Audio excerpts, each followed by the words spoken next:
Allahu Ekber.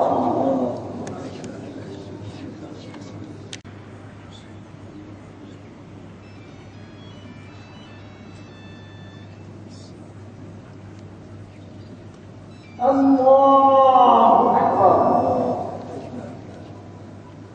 وحسن الخواتم ويستسقى به الغمام بوجهه الكريم وعلى آله وصحبه في كل لمحة ونفس بعدد كل معلوم لك.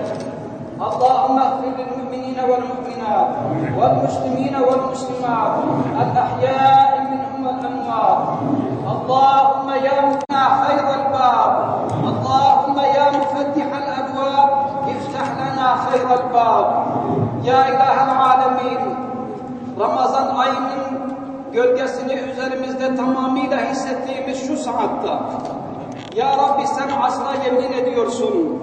Bizler de bu asır vaktini vesile kılarak sana yalvarıyoruz.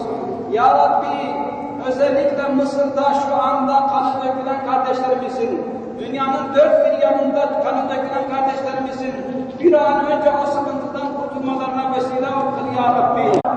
Müslümanlara yaptığın yardımın fazlasını şu anda zulüm altında, inim altında zulüm gören bu kardeşlerimize de ihsan eyle Ya Rabbi. İle Mağrib'i ayırdığın kadar öyle uzak bir mesafede aralarını aç Ya Rabbi. Bir araya gelmelerine fırsat verme Ya Rabbi. Ya Rabbi bu acizliğimizi, bu sıkıntımızı sana arz ediyoruz. Sen hayırlı kapılar nasip eyle Ya Rabbi.